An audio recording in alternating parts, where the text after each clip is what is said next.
আমি তো কাঁদতেছিলাম উল্টা চিন্তা করে, যাহারে ঠিক উল্টা প্রশ্নটাই যদি আমার প্রতি আসে, ঠিক উল্টা প্রশ্নটাই যদি আমাকে করা হয়। কি প্রশ্ন? আমার যখন হিসাব দেওয়ার পালা আসবে, আমি যখন আমার মালিকের সামনে দাঁড়াবো, তখন যদি আমার মালিক আমাকে জিজ্ঞেস করেন, এরে হাসান জামিল, দুনিয়ায় তো তোরে চোখের এই নিয়ামতটা দিছিলাম, তুই তো এই নিয়ামত ভোগও করছস, এখন আযাবটা একটু বাড়ায়া দেই, তো আমি কি জবাব দিব? তোকে তো জবানের নিয়ামত দিছিলাম, তুই তো নিয়ামত ভোগও করছস, এখন আযাবটা একটু বাড়ায়া দিই, তো আমি কি জবাব দিব?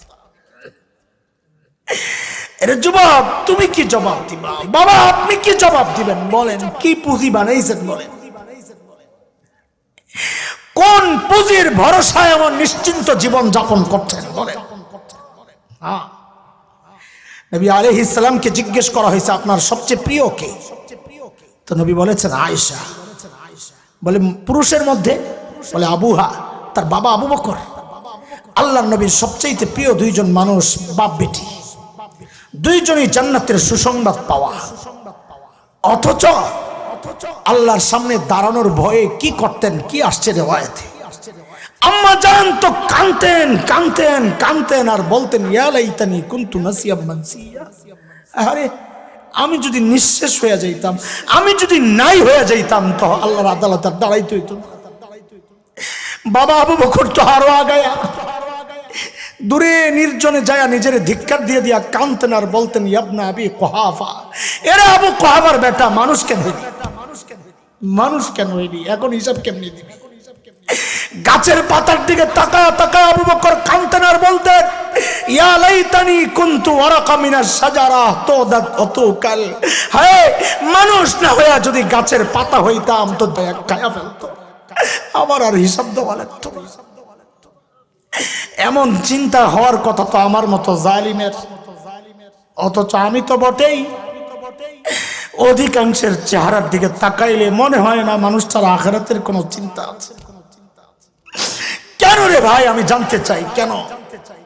আরে আম্মা জানতো জান্নাতের গ্যারান্টি পাওয়া, আমাকে আপনাকে কে গ্যারান্টি দিল যে আমাদের মৃত্যুর যন্ত্রণা হবে না? আবু বকর তো জান্নাতের গ্যারান্টি পাওয়া, আমাকে আপনাকে কে গ্যারান্টি দিল যে আমাদের কবরের আযাব হবে না?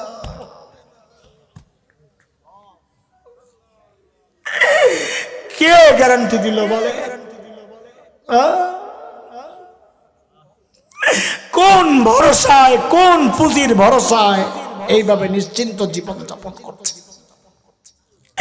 পুঁজি যে নাই তা না, পুঁজি তো আছে, পুঁজি আছে, আছে গুনাহ গুনাহ গুনাহ গুনাহ। চুল পাইকা সাদা হয়ে গেছে, গুনাহ ছাড়তে পারি না। দাড়ি পাইকা সাদা হয়ে গেছে, গুনাহ ছাড়তে পারি না। কবে ছাড়বেন জানতে চাই। আরে মালিক যেন আমাকে আপনাকে ডেকে ডেকে জিজ্ঞেস করতেছেন সূরা হাদীদের মধ্যে, আলাম ইয়ানিল্লাযীনা আমানু আন তাখশা কুলুবুহুম লিযিকরিল্লাহ। ওরে ইমানদার, আল্লাহর ভয়ে তোর অন্তরটা কেঁপে ওঠার সময় কি হয় নাই? যুবক তুই ভাবিস না আল্লাহ তোকে চুল দাড়ি পাকা পর্যন্ত সময় দিবেন না রে বাপ না। কত বাবাকে দেখলাম সন্তানের লাশ কাঁধে নিয়ে যাইতেছে। আরে কার কখন ডাক চলে আসে কে জানে?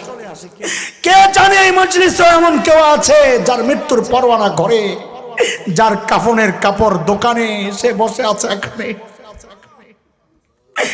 কে জানে কালকে খবর পাইতে পারেন বয়ান করে গেল হাসান জামিল তো দুনিয়ায় না। কোন আমলের ভরসা এইভাবে নিশ্চিন্ত জীবন যাপন করছি দোস্ত? হ্যাঁ, আরে কার নাফরমানি করতেছি একটু চিন্তা আছে মাথায়? কার? ওই মালিকের যিনি আমাকে আপনাকে এত ভালোবাসেন। কত ভালোবাসেন ভেবেছি কখনো? আহা কত ভালোবাসেন আমার মালিক। আমি আপনি যখন দরজা জানলা আটকায়া ভেতরে গুনাহ করি,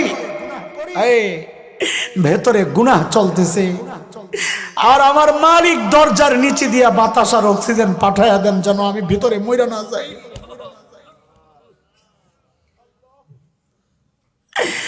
ওই মালিকের নাফরমানি আর কত কাল বলেন যুবক? আমার কথাগুলো যদি তোদের হৃদয়ে টাচ না করে তা আমি বলি কি ভাই, আমার কাছে আয় তোরা, আমার কাছে আয়। আমার বুঝানোর আর ক্ষমতা নাই, আমার কাছে আইসা তোদের পা গুলা আমার সামনে মেলে দে, আমি তোদের পা গুলা জড়াইয়া সারা রাত বসে বসে কান্দি, থাও তোরা গুনাহ ছাইড়া দে বাবা, গুনাহ ছাইড়া দে মা, গুনাহ ছাইড়া দে। আর এই গুনাহওয়ালা চোখ গুলা নিয়ে মালিকের সামনে কোন মুখে দাঁড়াবে? এই গুনাহওয়ালা হাত পা নিয়ে মালিকের সামনে কেমনে দাঁড়াবো?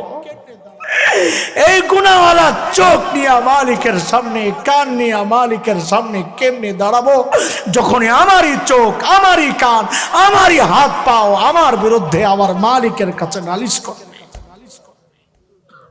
হাত্তা ইযা মা জাউহা শাহিদা আলাইহিম সামউহুম ওয়া আবসারুহুম ওয়া জুলুদুহুম বিমা কানু ইয়ামালুন।